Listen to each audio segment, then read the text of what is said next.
Yeah, Mary, the Interdisciplinary Engineering Building was hit yet again by vandals over the weekend, sometime on Friday or Saturday. According to the university, windows were smashed. There was some politically charged graffiti here. And keep in mind, this was about a week after this building was occupied by those violent protesters. And then there was another situation in the quad on this campus at this time last year, and that has all led to growing frustration from some of the UW professors.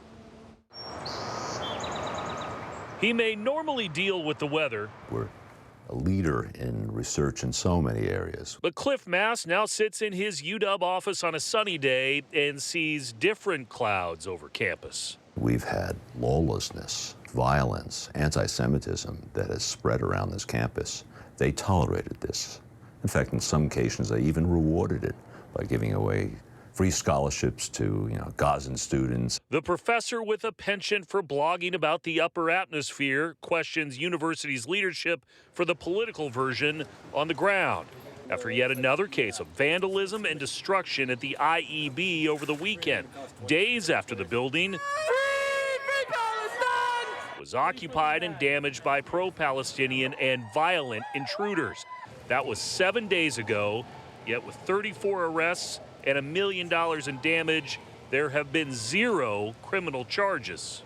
Why hasn't anybody been charged with a crime yet? Because prosecutors don't have the cases from police investigators yet.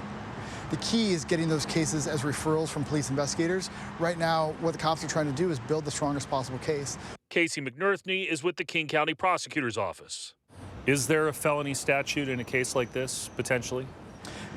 Malicious mischief is what it could be referred as, or there's a number of things. If you cause $1 million worth of damage or even a few $1,000s worth of damage, that's a felony crime, and people should expect to go to court and pay restitution for that. Mass suggests there has already been long-term damage. The Anti-Defamation League gave the UW a D grade on campus anti-Semitism.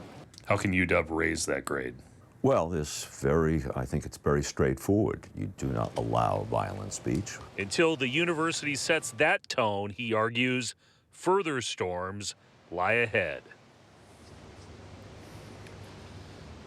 Mass is suggesting the university implement a ban on encampments and wearing masks in open-air protests. That is something that has happened in California. He is also saying that the university police department should be more forceful.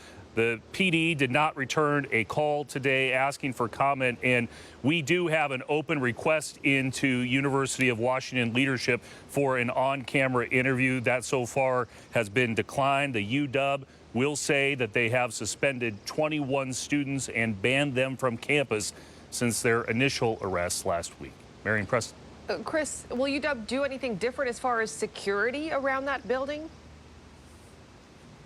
It's a great question, since I'm standing right now where this break-in was over the weekend. We are told there's going to be an increased police presence. We don't necessarily see it right now, but we can tell you that we did see some crews move in some additional lighting in this area today, and this is still a building right down here that is still closed, but we did see the upper part of the engineering building reopen to students today. Chris, thank you.